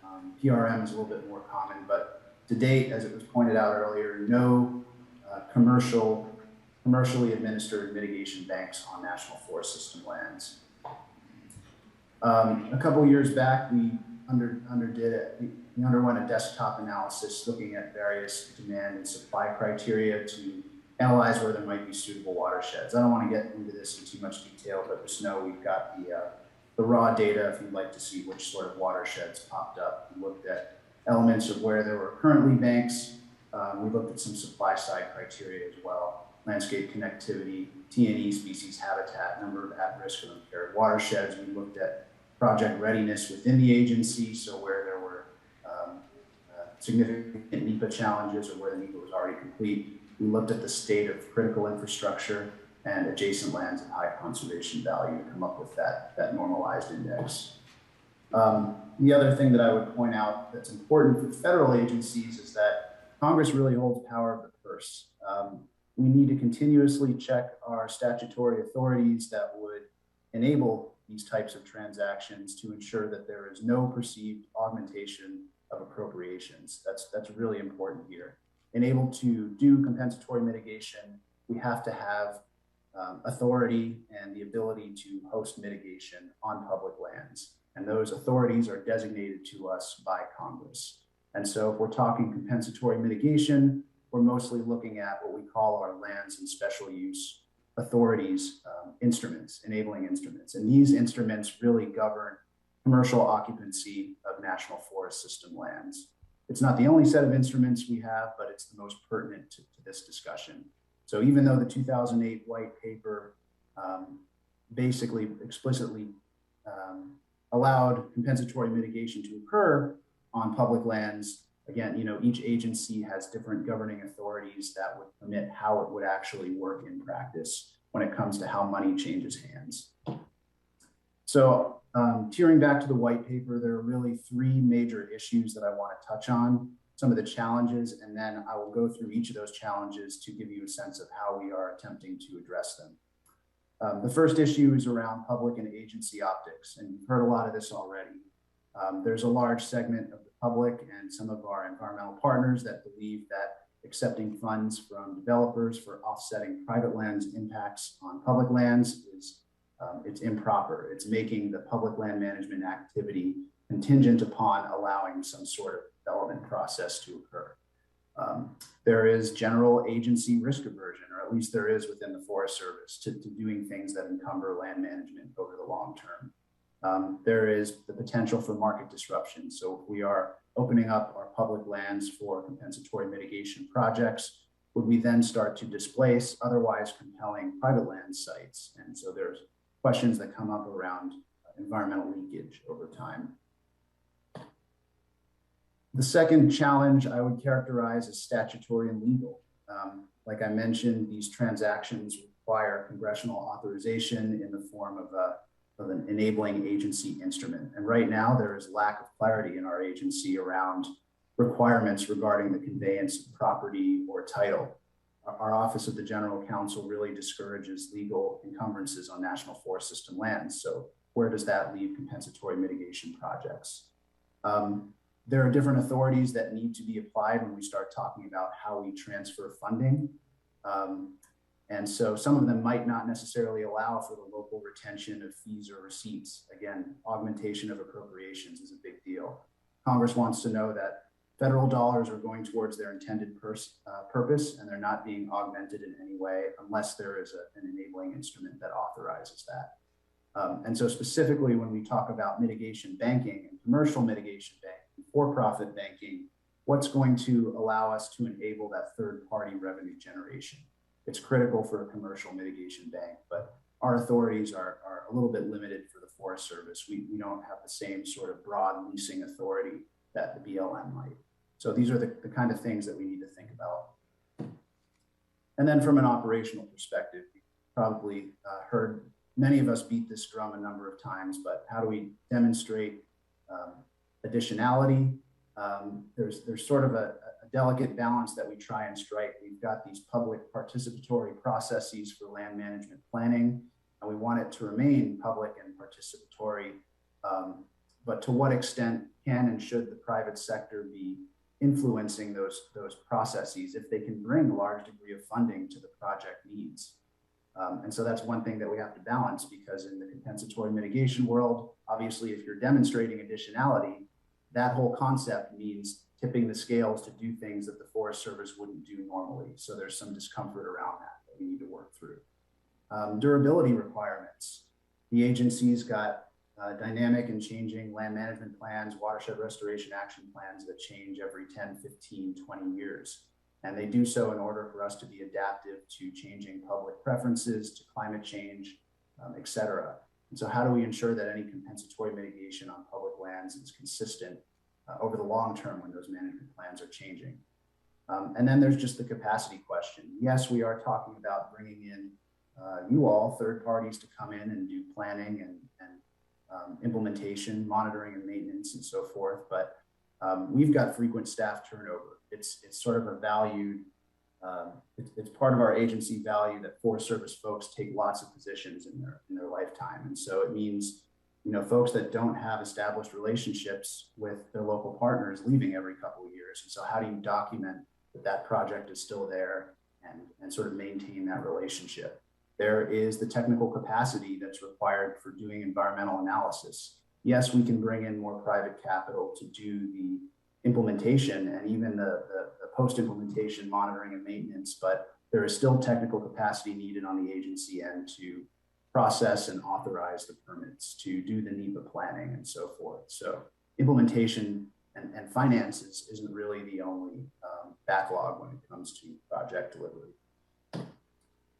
So it's not all doom and gloom.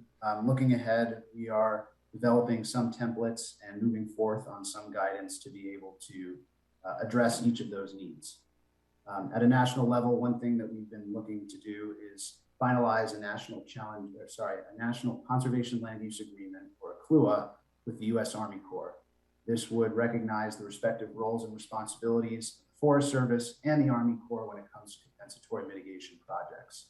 It would sort of be a blanket overarching template at the forest unit level, under which you could tier project-specific management and operations plans and agreements with the project sponsor. So there are a couple things that the CLUA sets out to do. It recognizes that the Forest Service can satisfy mitigation requirements by hosting third-party projects to restore and enhance aquatic resources on National Forest System lands, or it allows cooperators to convey to National Forest System lands within and adjacent to their boundaries, so we can acquire protected lands as well. It acknowledges that our long-term management is necessary to satisfy mitigation requirements. Respective parties agree to periodically review project sites in accordance with existing laws, rules, and regs. And it includes recognition that federal land management plans may be sufficient. It stipulates that in the event of any intentional incompatible use on the mitigation site, the Forest Service must work with the U.S. Army Corps to identify a suitable alternative within the same service area. And so within those CLUAs, the Forest Service and the Army Corps could work to define what those incompatible uses might be. It also stipulates that NEPA approved but unfunded Forest Service projects can serve as mitigation sites. So that addresses the financial additionality question right there. And finally, it stipulates that in the unlikely event that the Forest Service disposes of or transfers the property, it would use practical means to ensure that a new owner would accept the mitigation requirements, and it agrees to 60-day advance notice to the Corps before actions are taken. So again, this falls short of a traditional legal encumbrance, but it does flag these projects as having some responsibilities that are tied to the projects over time. So where it would fall into play, basically we've tried to map out under the 3 different compensatory mitigation pathways, whether it's permittee responsible, inland fee program, or a bank. All of these would be covered with an overarching national MOU with the Department of Army and a national CLUA for the service area. And then within that, we would either work within a standard special use permit in the case of a PRM or in the case of a bank, with a management and operations plan and a partnership agreement underneath it, or in the case of an in lieu fee program, we could just launch a straight up partnership agreement because there is no gross revenue associated with that project. And so in that case, we just need to demonstrate mutual interest, mutual benefit with a nonprofit partner. And so we can just do that through one of our existing partnership agreements. So that's sort of guidance-wise, this is how it would look to sort of ensure that long-term site protection.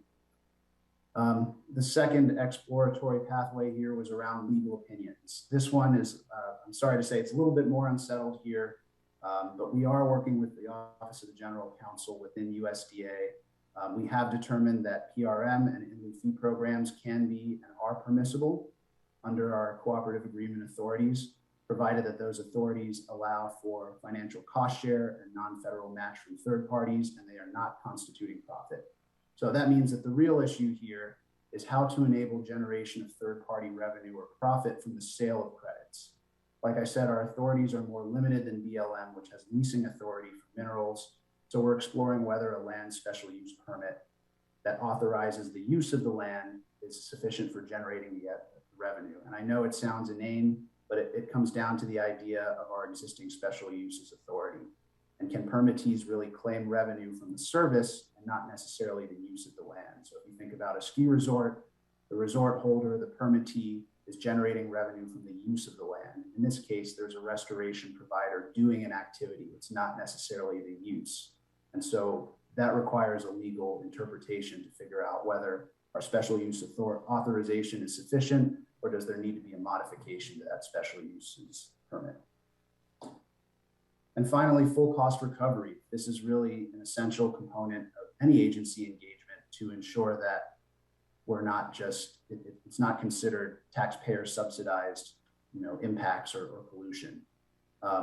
We need to make sure that the federal government is receiving fair compensation, fair market value for the use of the land. We haven't really gotten this far along yet. They're still trying to answer the legal questions and set out the CLUA template, but this could be reflected in several ways that we're exploring. We're looking at perhaps a more rigorous mitigation ratio for credit generation. One thing that we've explored through the commercial mitigation banking side is whether a subset of that profit could be held with a local on-the-ground partner for long-term maintenance. So that way it's offering fair market value for the long-term monitoring and maintenance of the site with a trusted partner just through an endowment and through a general partnership agreement. And then other ways of pricing the permit fee at fair market value to ensure that we're not undercutting private lands projects. So that's about it. What I tried to do here was basically lay out those challenges and then how the CLUA, the full cost recovery issue, or the legal opinion would sort of meet those different challenges. So the guidance and resolution points. If it's an agency risk aversion question, we're hoping that a national CLUA agreement will provide some institutional cover. If it's a market disruption issue, we're looking at full cost recovery as a way to make sure that the federal government is made whole. And we're charging the right price for those activities to occur. For the statutory and legal constraints, we're consulting with OGC and trying to come up with the right instrument or set of instruments to enable the transaction to occur, as well as clarify incompatible uses and long-term durability through the National CLUA Conservation Land Use Agreement. And then on the operational side, we get at questions of additionality and requirements, again, through the CLUA and exploring full cost recovery to get at those issues of limited agency capacity. So future directions, I think our priority right now is clarifying our policies, both with the U.S. Army Corps and then what is the right enabling instrument. We want to build agency capacity. We want to expedite some of our NEPA backlog using a lot of the federal appropriations that we do have through the infrastructure bill, and really start to identify best practices for identifying project sponsors, streamlining our permitting and agreements, pricing, and how do you actually build compensatory mitigation into our forest land management plans.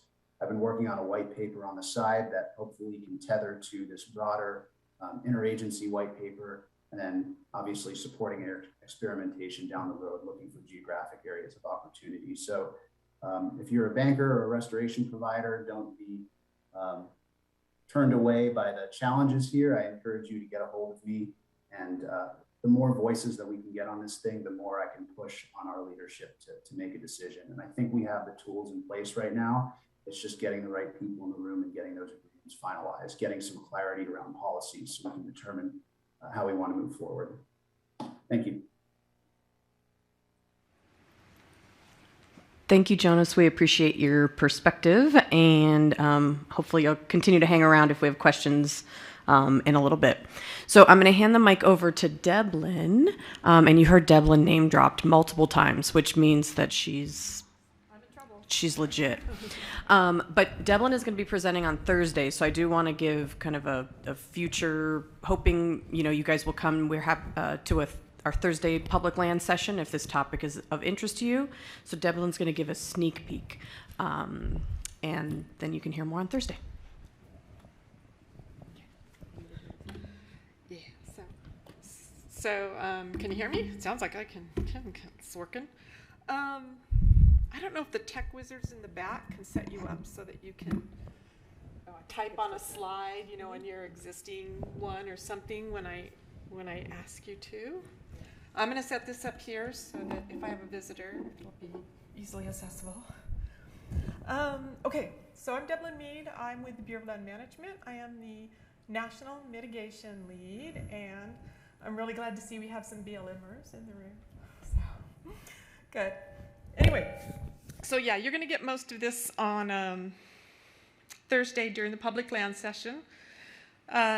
So just as a little introduction, the Federal Land Policy and Management Act, FLPMA, enacted in 1976, is BLM's kind of organic act. That's like one of our major statutes that we implement. So in FLPMA, Congress declared that the public lands be managed in a manner that will protect the quality of scientific, historic, ecological, environmental, air and atmosphere, water, resource, and archaeological values that, where appropriate, will preserve and protect certain public lands in their natural condition, that will provide food and habitat for fish and wildlife and domestic animals, and that will provide for outdoor recreation and human occupancy and use.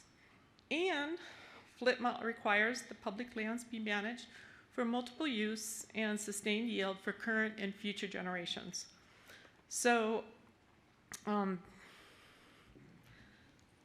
on here. My computer wants me to do stuff now that I can't do. All right, so that said, the BLM cannot possibly adequately implement FLPMA without the use of mitigation, including compensatory mitigation. And over the years, compensatory mitigation has been playing a bigger and bigger role in the work we do, our land use authorizations for all sorts of projects. So now, if you have the ability to type something up on the screen, like over yours or something? Yes, I do. Okay, so I want to ask you all a question here. I seem really loud. It might be because I'm double mic'd here. Okay, so the question is, you ready to type? Now I'm just on this one. Okay, so what comes to mind when you hear the term multiple use? And you don't need mic, shout it out. I'm going to repeat it on the mic. Oh, I have to type. Yep. Okay, what comes to mind when you hear the term multiple use?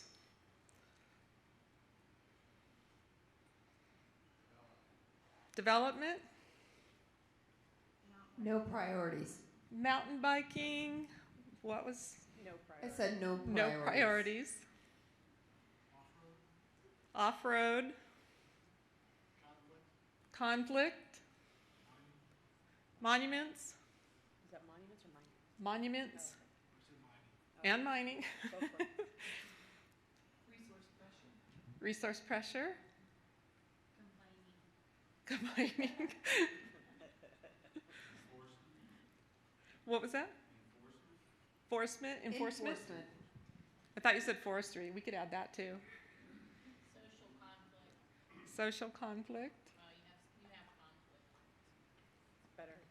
Double conflict.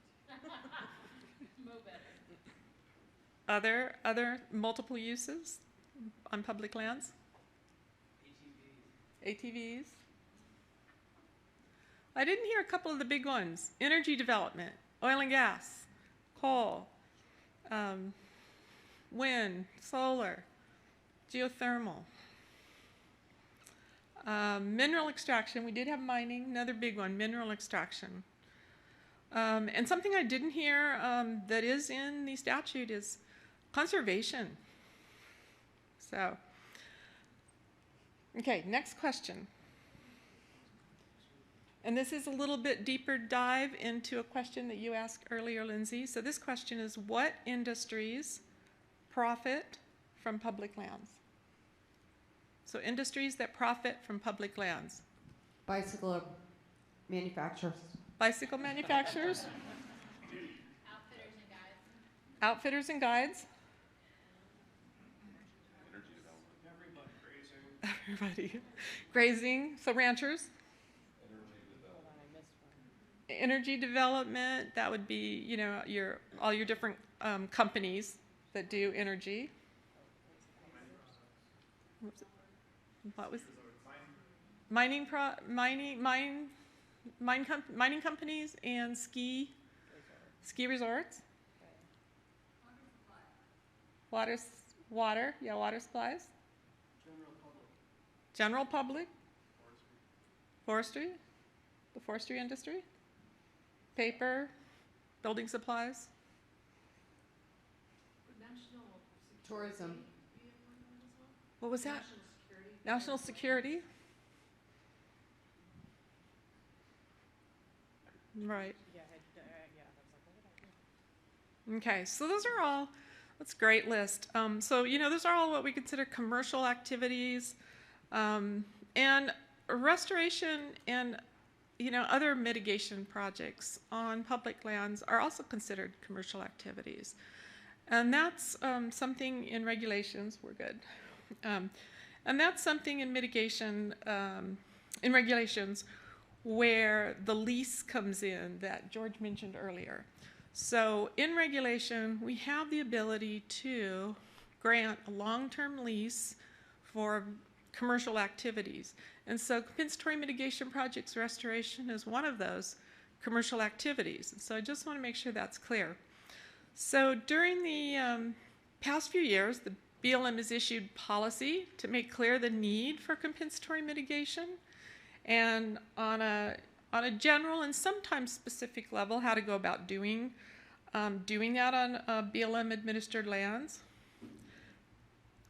The Department of the Interior's Office of the Solicitor has issued an memorandum opinion that clearly states BLM's authority under FLIPMA and other laws to require appropriate mitigation, including compensatory mitigation. And the BLM more recently, we have been continuing, well, we are continuing to develop policy and tools to facilitate siting compensatory mitigation projects on BLM administered lands, especially mitigation and conservation banks and in-lieu fee programs. So I'll stop there. No apologies for this sales pitch to mitigation sponsors.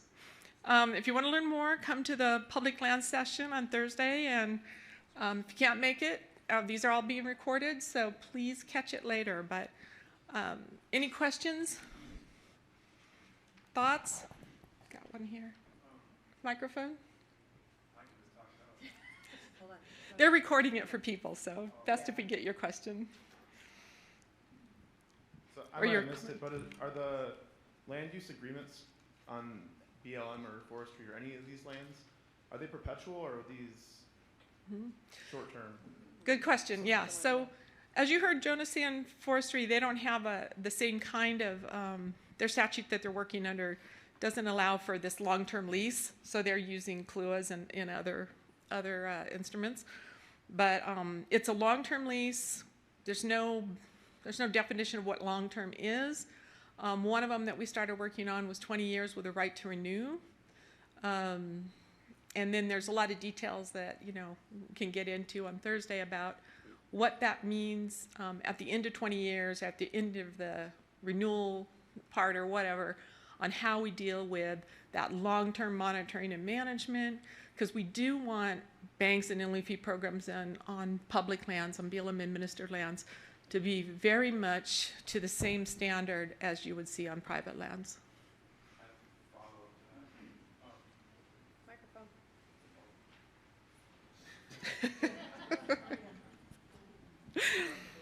So, considering that, then, if there's an existing mineral right or some other right, whatever it may be, are those rights being vacated on the piece of land being mitigated? No. I mean, we're not. You know, that's the thing. Site selection is going to be really important.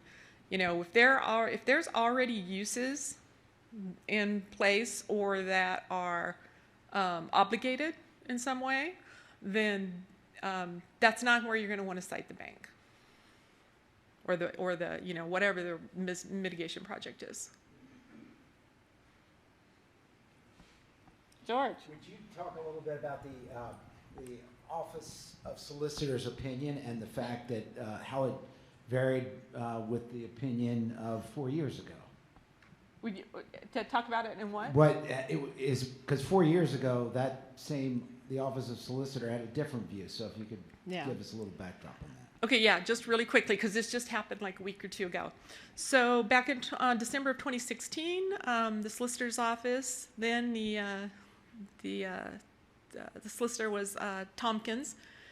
Under Tompkins, they issued this opinion that I mentioned, and it's about 25 pages long, really good read. Talks about BLM's authority for, you know, under a number of different laws, but particularly under FLTMA, to our ability to recommend and require mitigation when appropriate. So under the last administration, the then solicitor issued an M opinion that revoked the earlier M opinion and just said everything had to be case by case, and basically, yeah, kind of knocked that out of the water. So then a couple weeks ago, the now current solicitor issued an M opinion that essentially just put the original M opinion, I think that was 37039 or 39037, I think it's 37039, back in place. So they essentially just reinstating, the term is reinstating that M opinion from 2016. So it's back in its original form. It's original, yeah. Okay, so I think we need to cut me off because we're, okay. Just to come on Thursday. Yeah, come on Thursday. Okay, so we have a decision to make, and I'm going to ask, I could make an executive decision, but I'm going to ask your opinion. So it's 3 o'clock. There might be snacks somewhere. I don't actually know. Are there snacks? There's brownies. So I feel like we should take a pause. People should use the restroom. And then I'm hoping you'll come back, though. I'm hoping we don't lose you because we have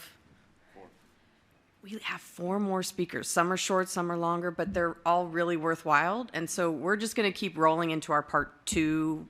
We're overtaking part 2 with part 1. So we're going to embrace the 15-minute break that's in the schedule, and I'm hoping most of you will come back. And actually, I said that like you were going to get a choice, and then I made a decision while I said that out loud. So that's what we're doing. Sorry, there is no choice. Go take a break, and then we are going to come back here in 15 minutes. Okay.